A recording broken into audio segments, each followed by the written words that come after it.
Welcome to the Economist Events Globalization webinar. I'm Jason Winsunis, Senior Editor for Thought Leadership in Asia with the Economist Intelligence Unit, and I'm joining you from Hong Kong today. Our topic in this episode is preparing for the next globalization, international business after COVID-19.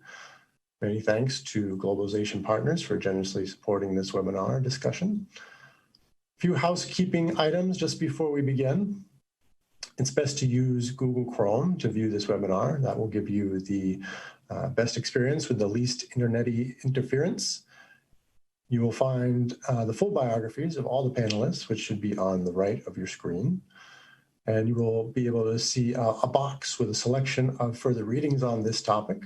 You'll be able to download those, including an article we just published earlier this week on the globalization subject. You can also download that from the EIU Perspectives website, where I promise you will find many more useful, interesting reports.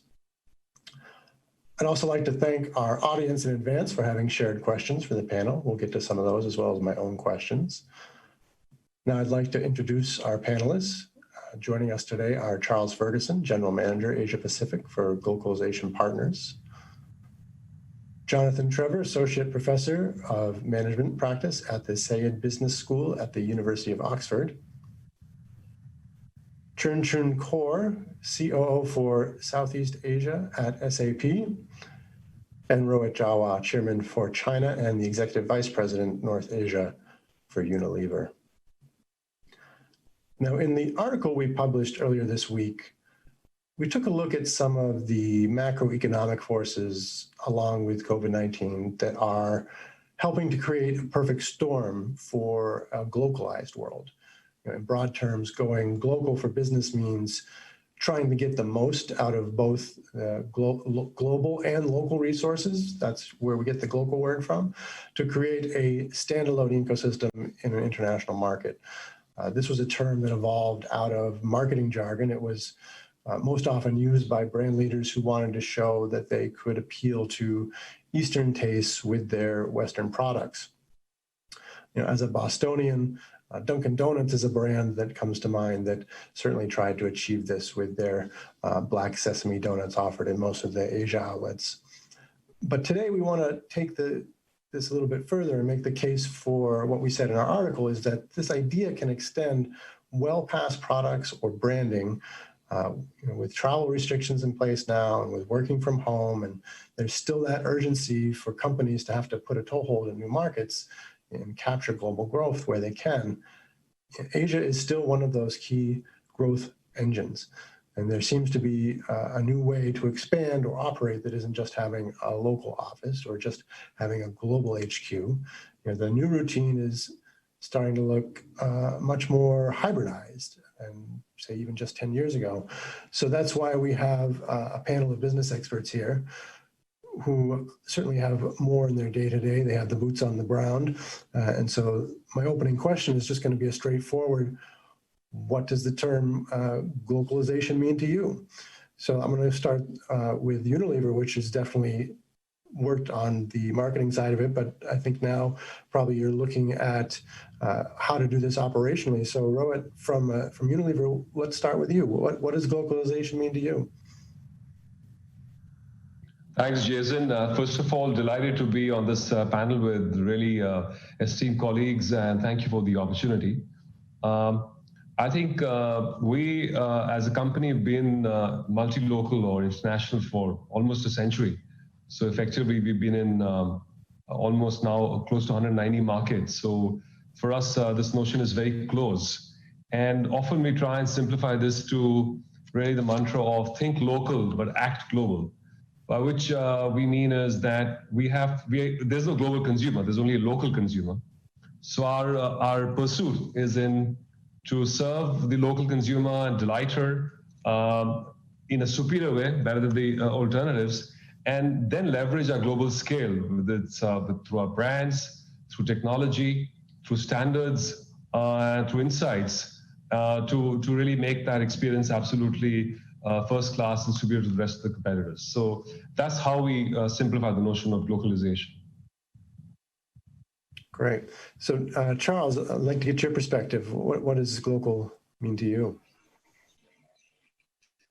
Look, I really like Rohit's perspective on this, and again, to echo his sentiment, thank you for this opportunity, and great to be on the panel with these experts. What we see, particularly in this region, is a distinct desire for companies to take their solutions and their goods and their services and expand those offerings into new markets, and that's been the way that the heretofore notion of globalization has been received all around the world. Now we see this interesting nuance where, and we're going to discuss this as we go through the conversation today, but this nuance where nationalization or regionalization starts to come to the fore, policies and economic trade flows start to evolve and transform. And so I absolutely agree with Rohit's kind of classic definition, because I remember seeing it on bumper stickers when I was at university, right? Which was, to think globally and act locally. It's the ability to take something that has universal appeal and make it adaptable for a local environment.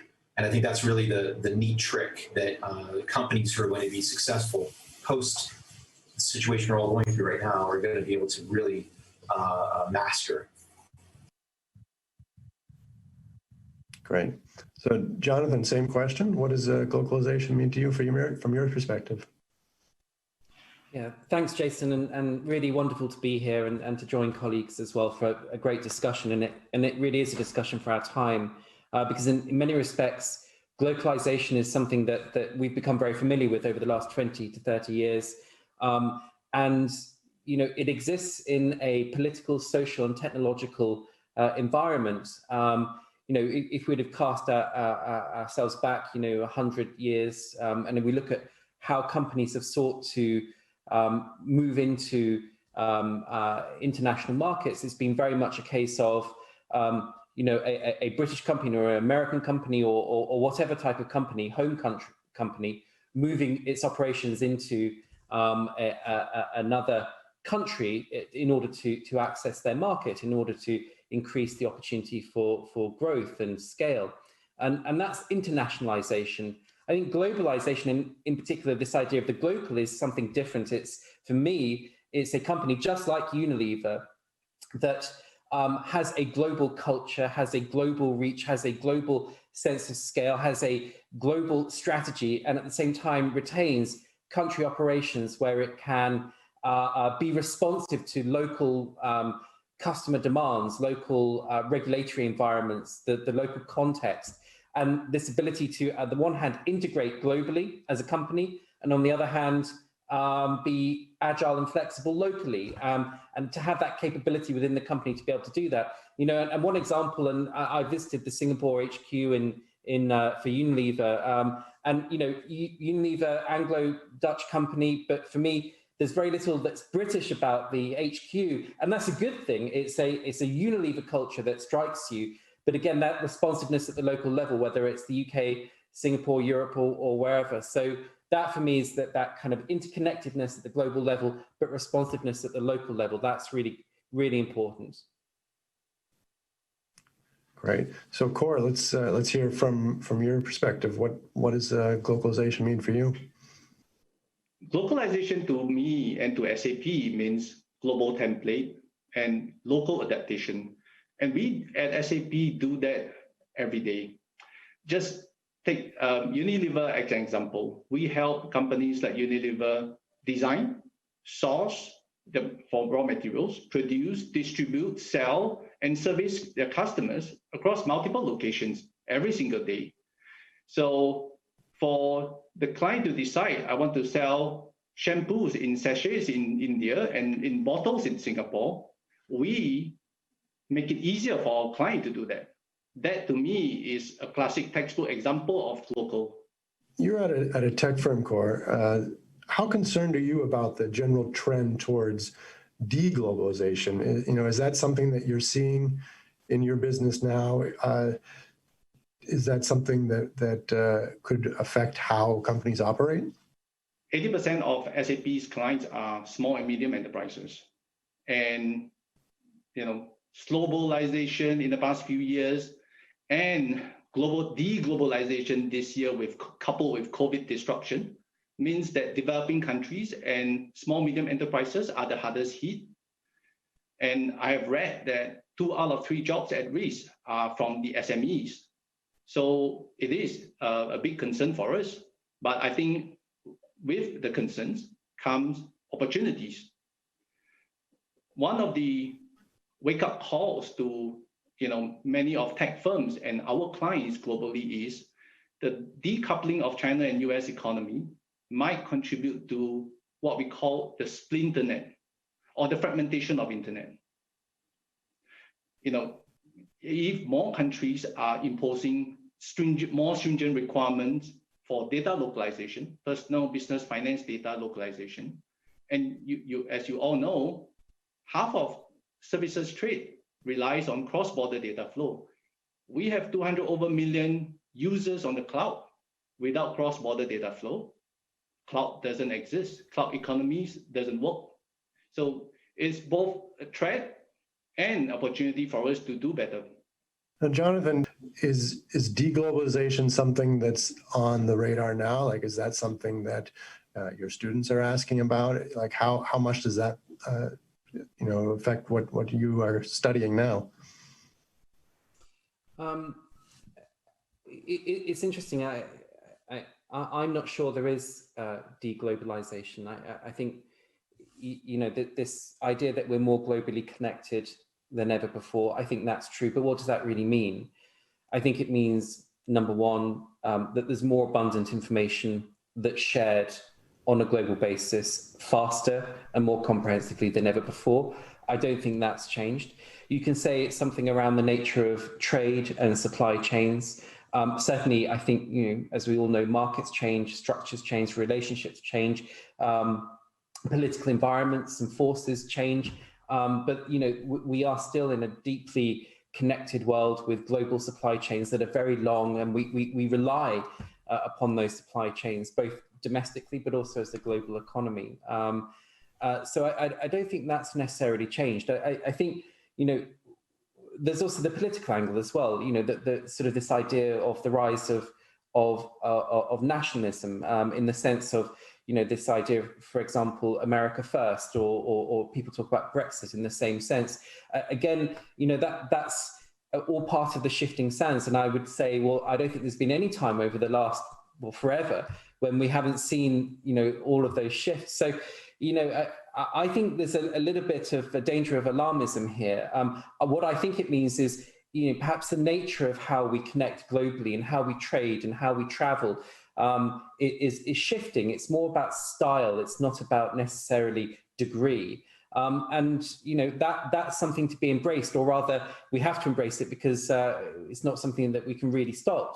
But certainly from my perspective, when I speak to the students that we attract to Oxford from all over the world, they very much see themselves as global citizens, as well as, citizens of their own home culture, home country. And I think, there's something there about this, our ability increasingly to see ourselves in that sense, to be slightly ambidextrous in terms of our identity, and to participate in things which are considered globally important. So for me, I think, it would be wrong to say that we're taking a step back. What I think we're doing is changing, and we're changing in response to the environment. And in particular, right now, that environment is the challenge of coronavirus, COVID-19. So, Charles, I want to see if you can pick up on something that Jonathan said about, the increased nationalism. Do you see, with clients that you work with, is there an increased awakening of local identity? Does that play into, the types of businesses or the types of clients that you work with? It's a great point, and I'm going to echo what Jonathan said. I'm one of these deglobalization skeptics, and I'm absolutely a skeptic of the decoupling narrative that is rather pervasive in the mainstream media today between the United States and China. And I say that because to a very large extent, the threat that has become manifest in the trade contests that are happening, particularly between what effectively are the two largest economic superpowers in the world for the foreseeable future, which is China and the United States. Now, let's not forget that, I'm sort of an armchair economist, so I'm not going to try to purport to be a professional here, but I would state that most statistics that I have read and researched state that China's GDP will be approximately 75% of the size of the United States by next year. And by 2030, will surpass the United States to become the largest by GDP measurement economy in the world. No one is going to, look at that and say we must de-risk ourselves from China as an example. I feel that for sure this sort of slant that we're starting to see towards a more nationalized or more localized economic and trade policy environment will become exacerbated by some of those shifts. But to your question specifically about what I'm seeing with companies, I think it's really interesting. If we look back maybe a couple of decades, most of the trade till date for the European Union is ostensibly an internal trade bloc. So the balance of trade for the EU is within the EU. For Asia Pacific, it's a similar scenario post the GFC. The most of the trade that goes on for Asian economies is within the Asian theater, for lack of a better term. And we see from, this is pre-COVID data, or let's say 2019 data, that the balance of trade on a per annum basis between the United States and Canada was 300 billion USD, approximately the same for Mexico. And actually it decreased because of this trade contest to some extent between the United States and China to be less than 300 billion. So I think we're a tripartite, a tripolar sort of trade market. To Khor's point, I think we absolutely are seeing a bipolar world with respect to technology. I think that we do see a lot of confusion, again, that might be exacerbated by media kind of looking for the soundbite or for clickbait, as the case may be. But I don't think that trade will ultimately decouple between the two largest economies on earth. The companies that we work with are very keen to test new markets. The companies that we see that are truly, the visionary ones are the ones who are not acting in a short-sighted or irrational manner during these crises, but they're staying calm. They're using the crisis to their advantage. And use an analogy, they're bringing in architects to plan the new building, even as the firefighters are working to save the old one. So I think it's a really exciting time. Now, in the Economist newspaper, there was an article, and it was a couple of years back already, that we talked about the center of economic gravity moving east. And that's something that we addressed also in the article that we wrote in relation to this topic before the webinar. China, of course, is very much the anchor of that trend, but now, the opportunity might be broadening out. What are the thoughts from all of you on, at least from your organization's perspective, under COVID-19, is the center of gravity still moving east? Is it stuck? Rohit, what do you see? Yeah, no, I think the trend of the growth of Asia is secular. And I think I did search many of your articles you've written of center of gravity moving, and I saw that they've been written from almost 2010 onwards. So you've been coming to the same conclusion, broadly by and large, that the economic center is moving more and more east, and I don't think that's changing. And COVID, in all ways, I think in more ways than one, while it would certainly, and it's clearly an inflection in the world, but it's going to create more acceleration for many of the trends like digitization and movement to the east. And I think, for instance, the way Asian economies managed the crisis has also demonstrated the strength of these and the trust in the governments. And to that extent, I think it's, I don't think the trend is going to change. It's just going to, in my view, accelerate. And we might see some of those milestones like China becoming the largest economy in the world come even sooner than we had forecast. Khor, would you concur with that? Are you seeing the same sort of trend? What excites us is Southeast Asia is a beneficiary of, to some extent, all these changes and disruptions. You look at, let's say, one of our client and partner, Samsung in Vietnam. I was surprised. They are the largest private sector employer, employing 160,000 employees in Vietnam, and they are growing. And I think countries like Vietnam, Indonesia, Malaysia, and to some extent Singapore will benefit from this. Now, Jonathan, do you see in your classrooms maybe, are students thinking about Asia? Is that something that they're looking to, when they're getting their business degree, is Asia something that's on their mind? Is that where they want to go, or is it still too far afield for them?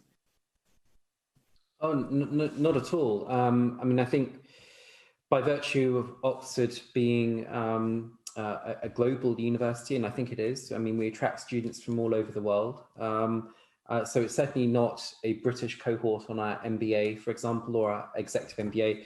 On our MBA, we have often more than 60 nationalities represented in over 300 students. So, and I think, part of the responsibility of being a global business school is to present a diverse view on the world.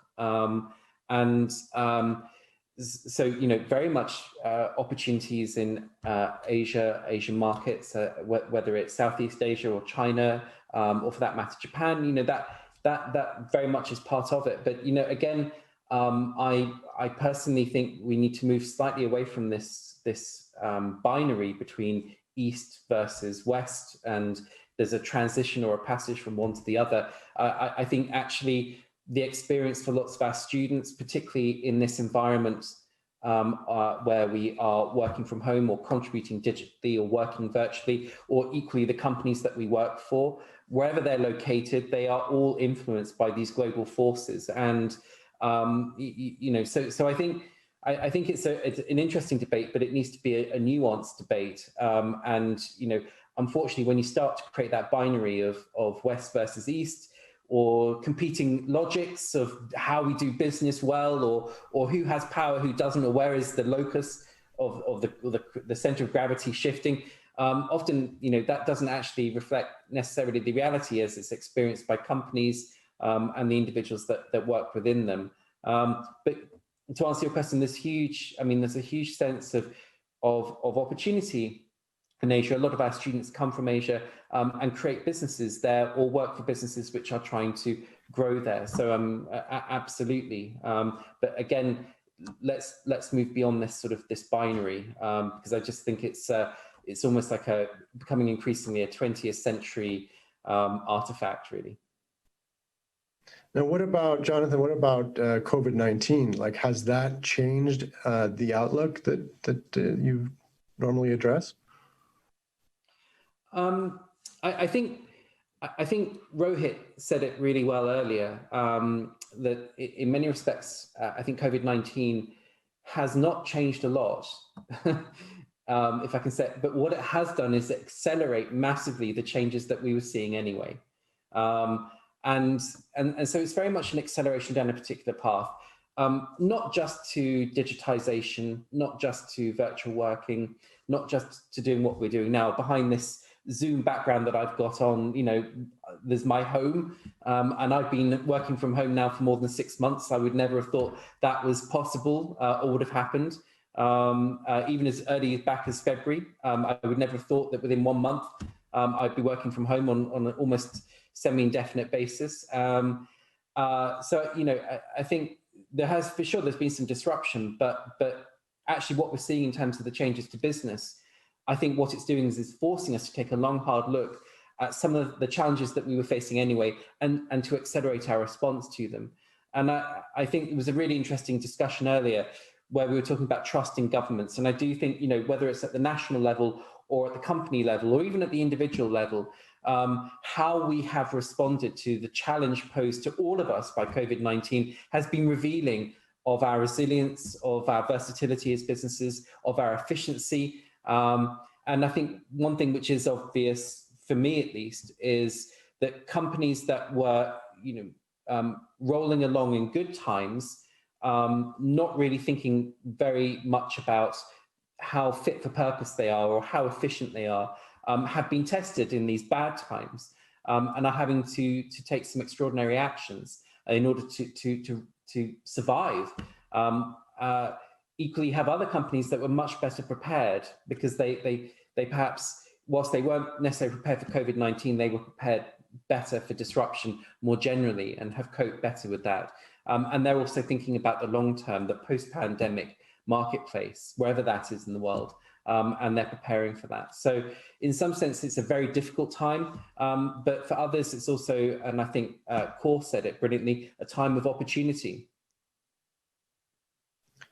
So I want to keep on that a little bit and then get into that point you made about agility. But Charles, you were nodding a lot during that. So you have some perspective on how the pandemic has changed the business outlook? Yeah, look, I do. I think that, I'm so far, I'm in violent agreement with all of my colleagues here on the panel. So that's, you've got a birds of a feather quorum here. But I really do think that, to Jonathan's point, much of what we are sort of reeling from here in, let's call it month 9 or so of the global side of the impact of the pandemic, was really already on the docket last year. This is simply, catalyzed or exacerbated or accelerated. And also to my colleagues' points here, it has exposed a lot of the vulnerabilities that we maybe were brushing underneath the carpet, or hopefully brought some things to the fore that we weren't aware of, and the companies that are really prescient or who are progressive are deciding now how to make investments to future-proof themselves and to set themselves up for success, and are not tucking tail.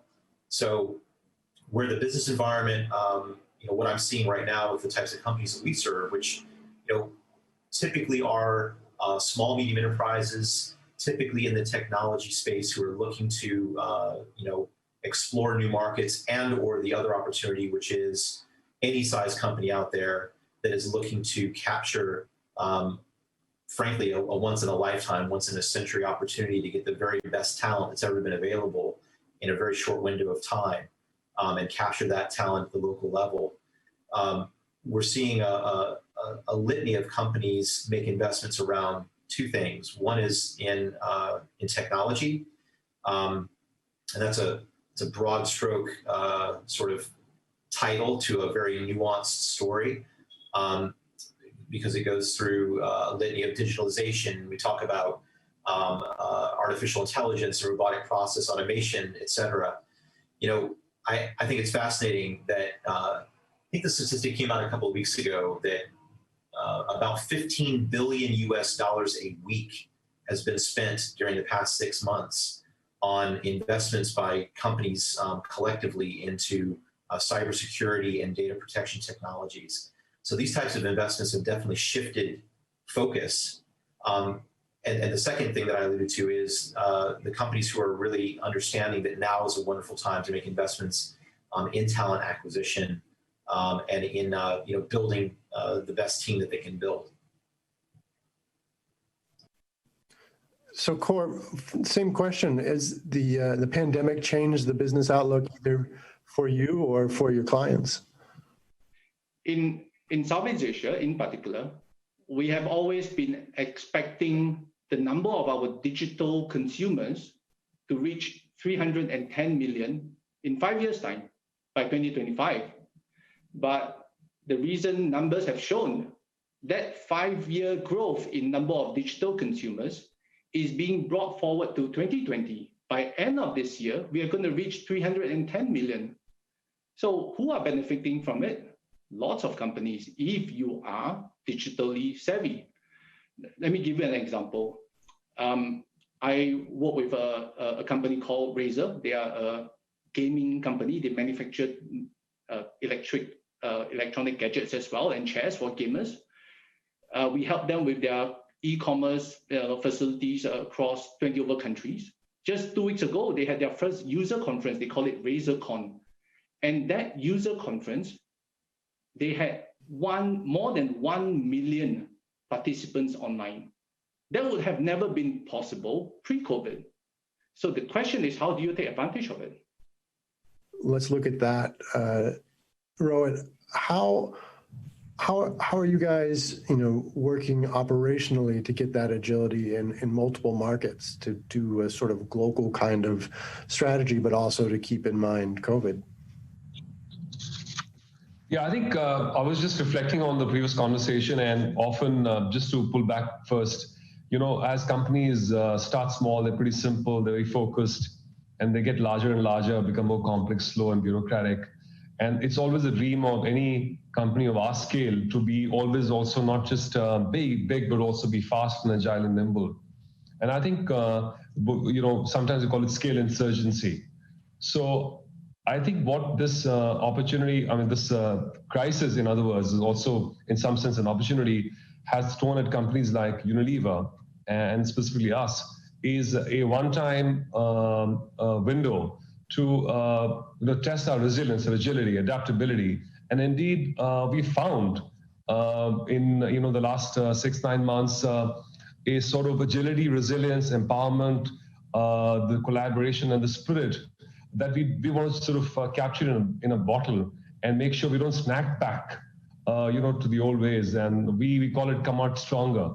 And therefore, we are actually trying to distill the essence of what have we done in the last 9 months. And we feel we've done well. We've first taken care of our people. That was the first instinct, has always been. We've empowered our frontline organization, our markets. For instance, I have a lot of freedom within a framework to make decisions to maximize the overall Unilever's opportunity and potential. We have collaborated across various functions and teams to really, for instance, introduce new categories that we did not have in the market like 9 months ago. For instance, sanitizers for hand, we are now in 65 markets. We weren't there before. So we have 65 factories we didn't have before. And we are now almost rolled globally. And there are many new things that we've done that we would have in the normal times not seen as possible, in the speed that we would have not seen as possible. So I think we are trying to capture all of this essence into a certain framework that we want to now essentially take forward as our operating model. So that's really how we're looking at this as an opportunity for us to become stronger, more agile, more resilient, and more adaptable as an organization going forward. Jonathan, since you raised this agility point, is there something that you're teaching in schools? Are there best practices that we can look at to say, this is what agility looks like? No, I mean, not for me personally. I absolutely can't stand it when people refer to, and please don't take that the wrong way, but I can't stand it when people refer to best practice, because it implies this universal standard, this one size fits all, this thing that all companies should do. And I think the lesson from COVID-19, but it's a lesson that frankly was evident long before. It's not about best practice, it's about best fit.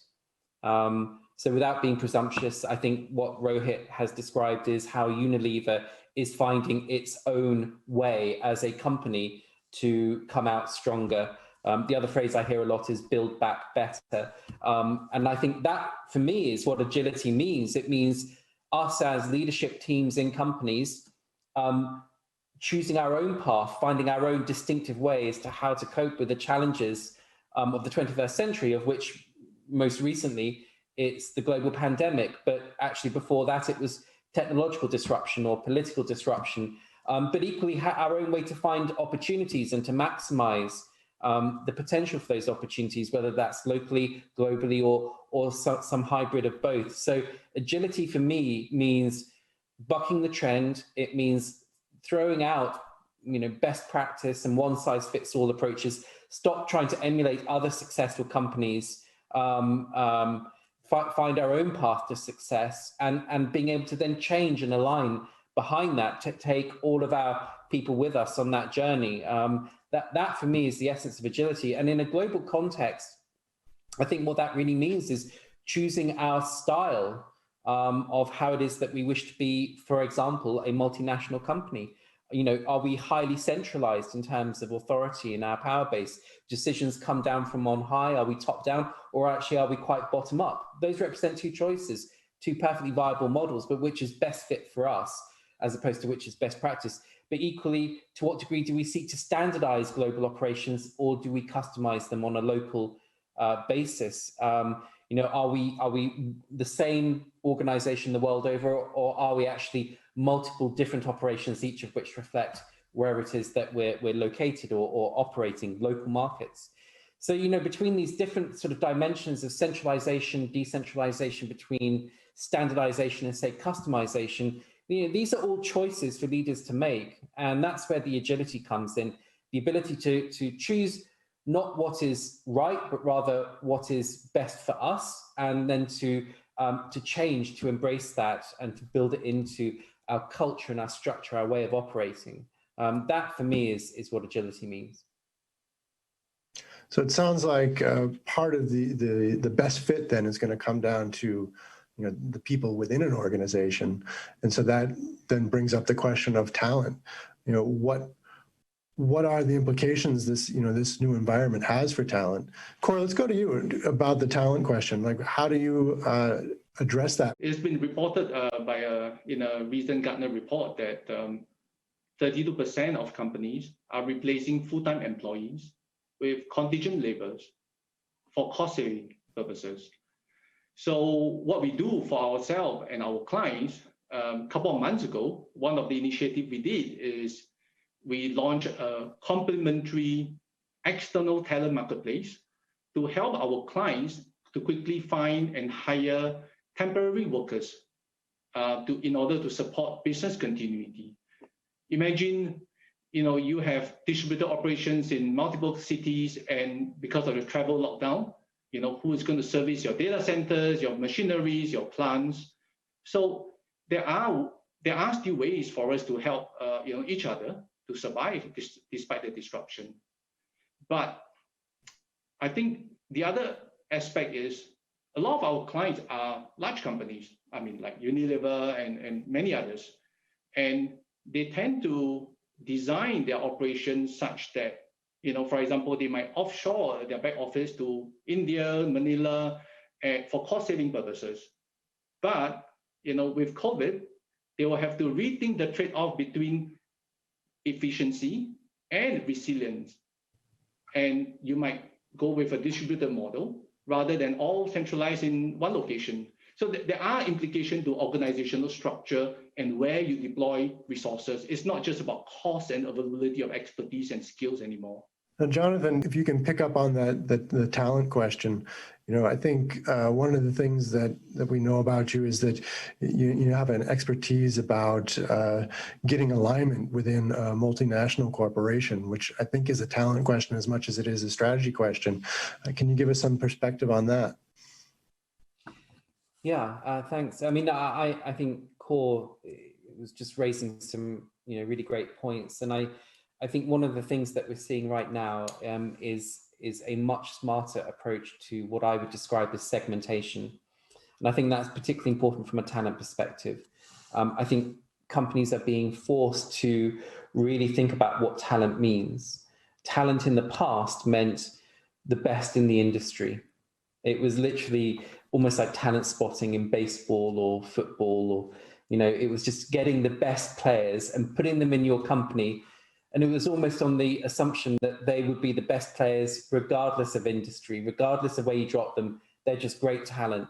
And the job is to get them and to keep them and to groom them and to do whatever's necessary to ensure that they occupy positions of influence and authority.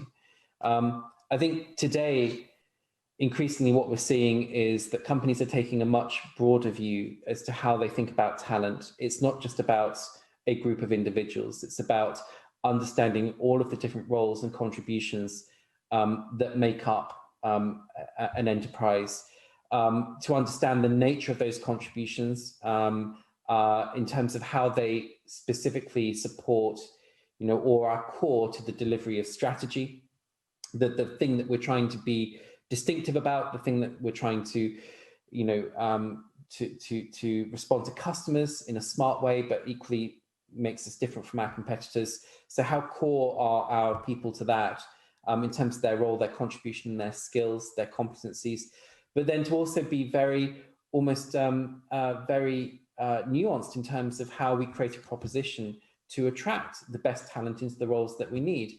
And again, moving away from this idea that one size fits all. So increasingly, I think, companies are taking a very broad view that talent doesn't just exist within the company. It's about increasingly finding human capital and talent outside of the company through which we will deliver our products and services or perform our work. So internal, external, inside the company, outside the company is, I think, a distinction which is becoming less and less meaningful. But I also think, understanding the nature of contribution of people and then tailoring an offering or a proposition as an employer to them to ensure that we get the best out of them. And it's a little bit like, in marketing, we segment customer bases, very clearly. We segment the difference between, generations, or between geographies, or between different lifestyles or socioeconomic groups.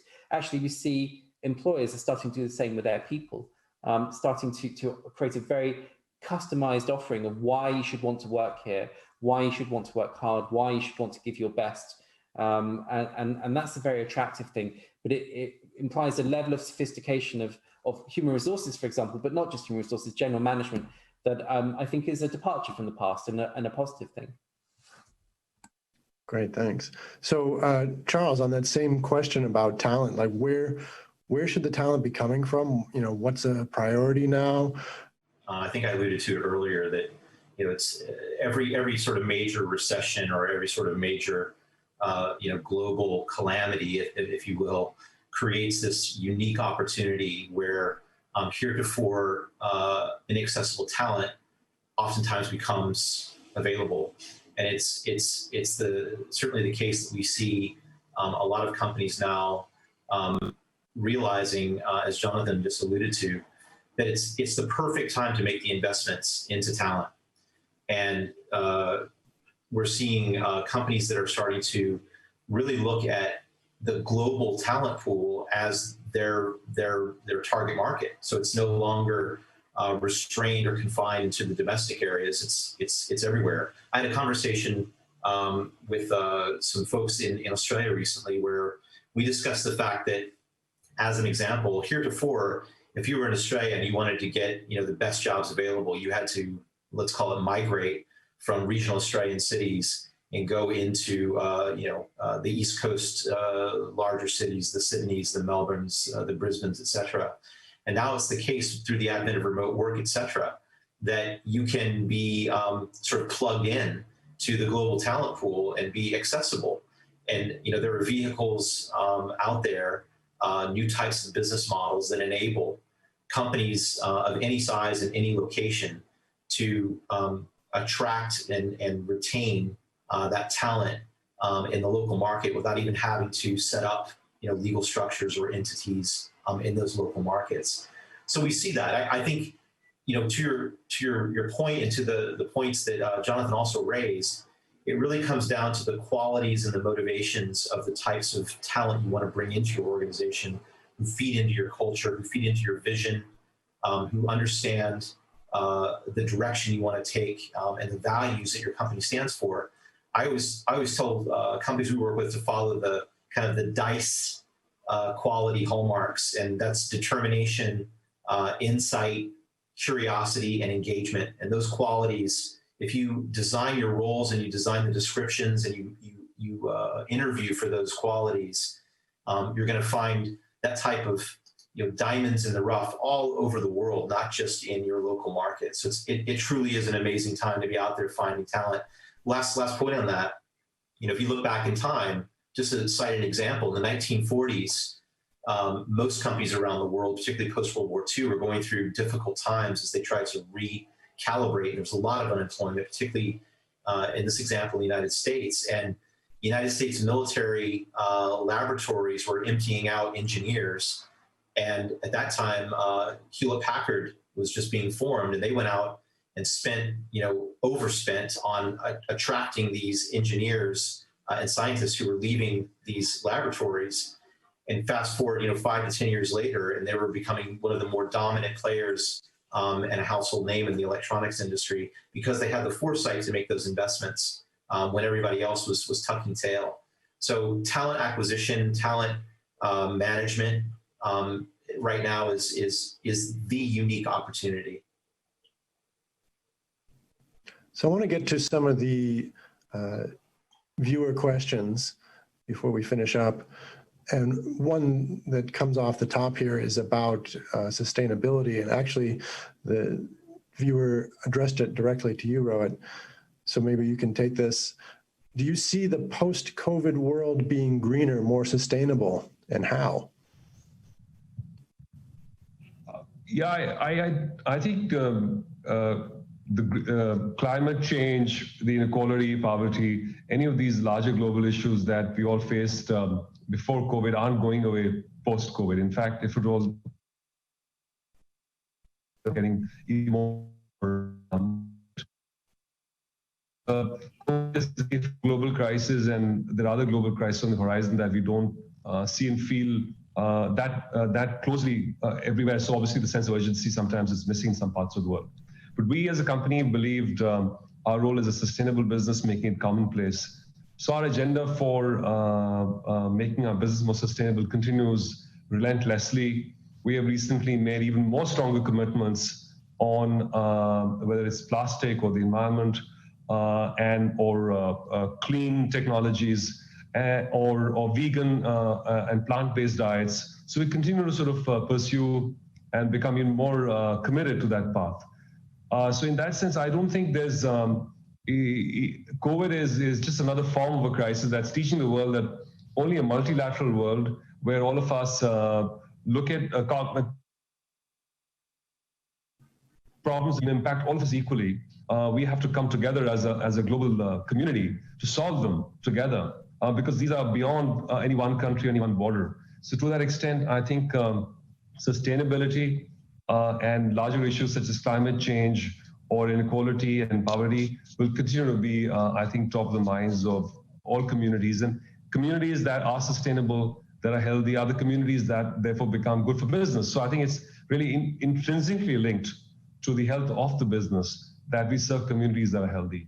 So we see this as really a one mission is to doing well but doing good. And to that extent, we remain pretty committed and relentless on this path of sustainability as a company. Khor, does the idea of sustainability, does that play into the way you guys approach glocalization or just COVID-19 in general? Jason, as you know, we at SAP, our root lies in helping our client to look at their top line and their bottom line, right? Financial systems. And we have just announced in the midst of COVID, a new initiative to help our client to look at not only top line, bottom line, and the green line. What we mean is, if I go to a showroom today, a car showroom, and I want to buy a car, now I want to know that panel of glass, how much is the carbon footprint? That steering wheel, how much is carbon footprint? If I choose synthetic leather versus a real leather, what is the carbon footprint difference? If I buy a Unilever facial scrub, I want to know the microbeads are biodegradable.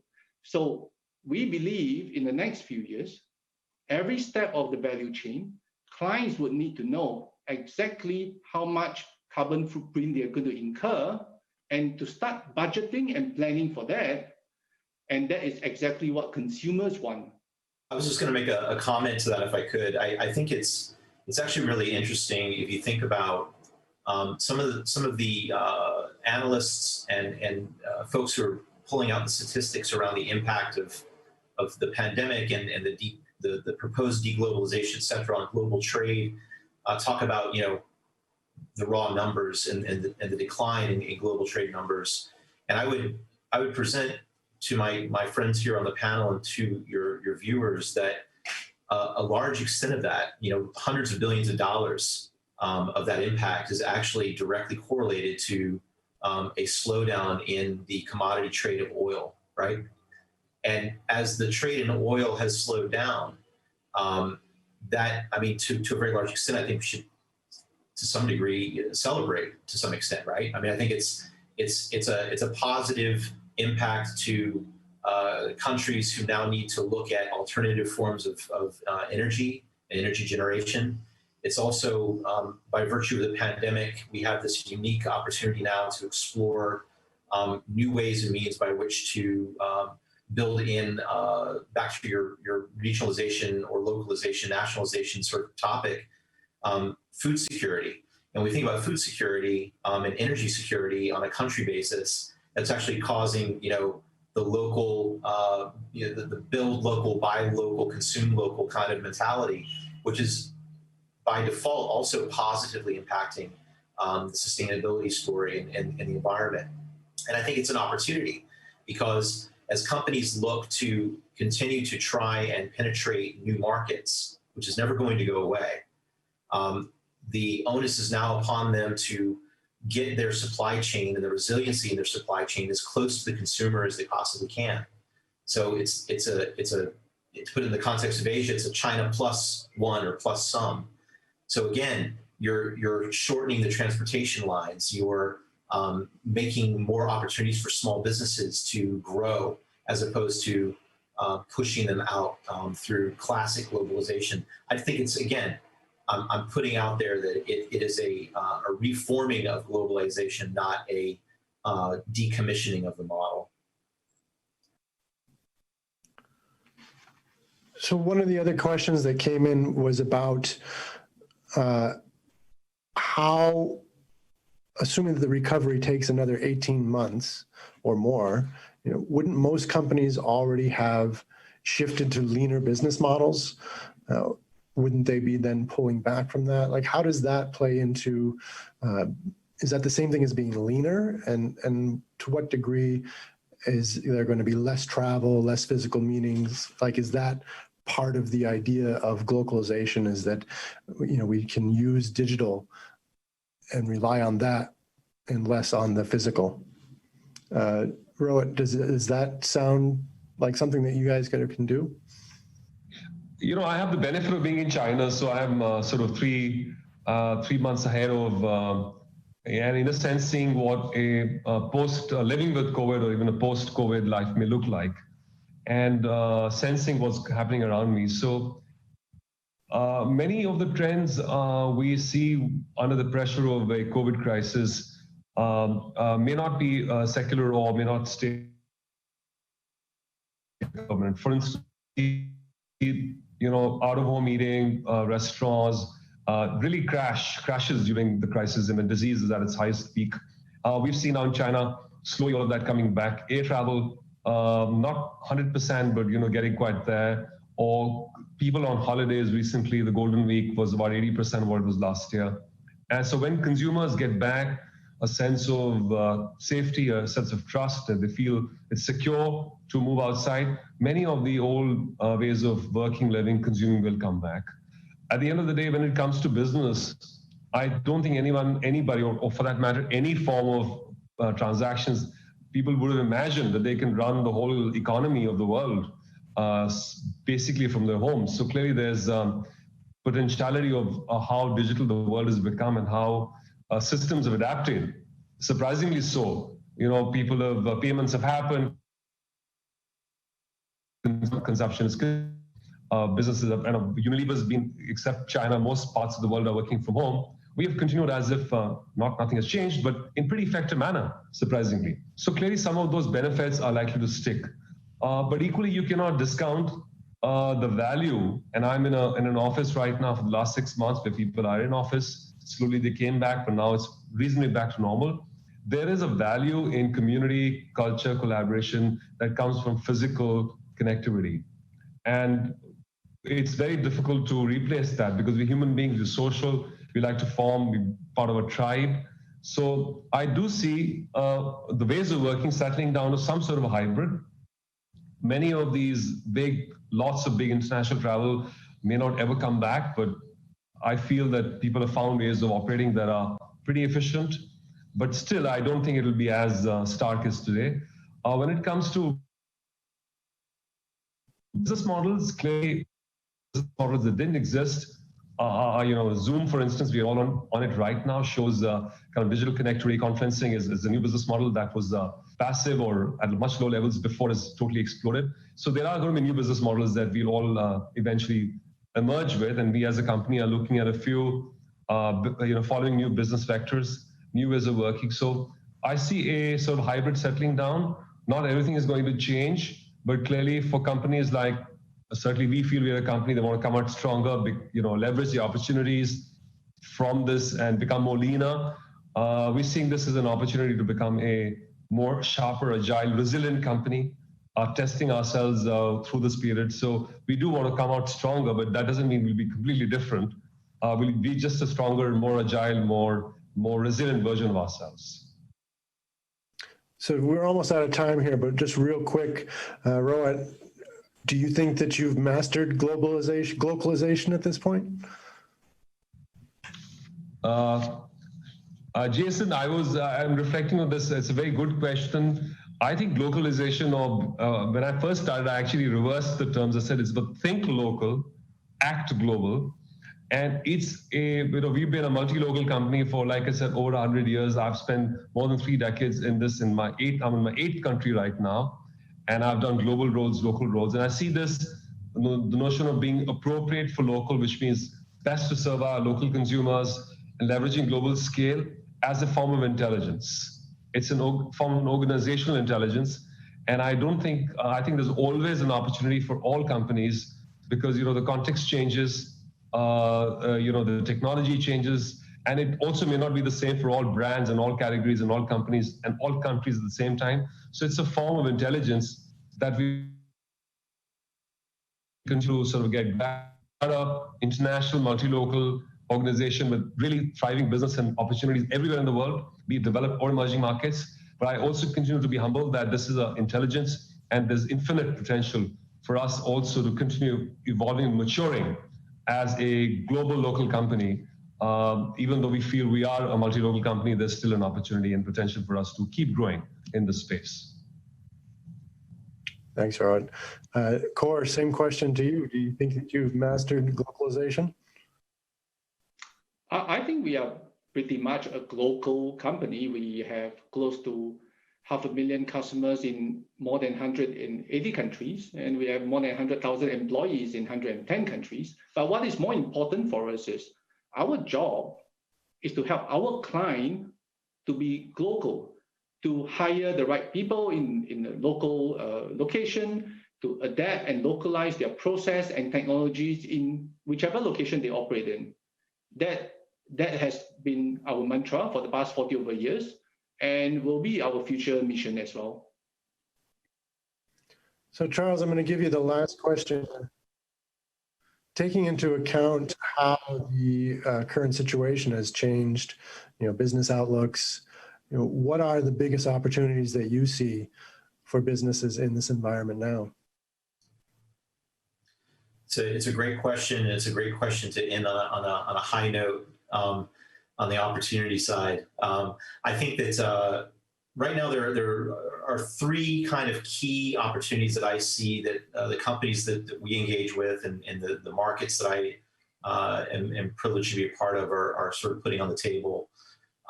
First and foremost, there is a unique time during this confusion, during some of the chaos, to seize opportunity to explore new markets. And it does not require an inordinate amount of coordination or investment of time or investment of capital to get that done. It requires planning, it requires commitment, it requires strategic research, it requires talent. But once you have these things lined up, there are vehicles there all around the world. There are programs from governments, there are programs from universities, there are partners who can be your co-pilot as you go out to explore these new markets.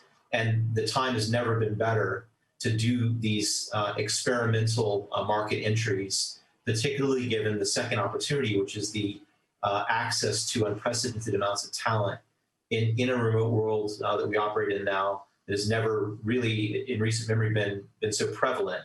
And third, I would say that kind of tying all those things together is the technology, the ubiquity and access to technology, and frankly, the democratized access to technology that is available to companies both large and small, when coupled with innovative business models to explore new marketplaces and access to talent. As I said, you put those three things together, and you really have a unique point in time where small, medium enterprises all around the world can compete with the largest multinationals.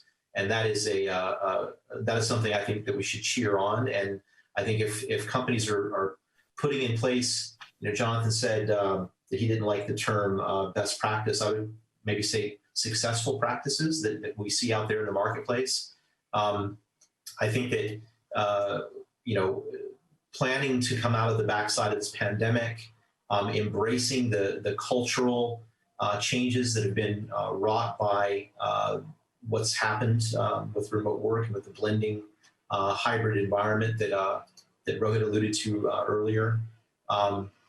Building resiliency in your supply chain, really understanding how to get as close to your consumer, as close to your customer as you possibly can. You put these things into practice with those opportunities, you're set up for serious success. Great, thank you. We are unfortunately out of time. We had some great insights here. We talked about moving away from a binary east-west kind of thinking, and that in classic keeping with the every crisis has an opportunity, we've heard that now is a good time to invest in those operations and capability. So thank you again, all of our panelists, Charles Ferguson, Jonathan Trevor, Khor Chern Chuen, and Rohit Jawa. Thank you again to Globalization Partners for supporting this webinar and making it possible. And thank you all for tuning in and taking the time to listen to us. Thank you very much.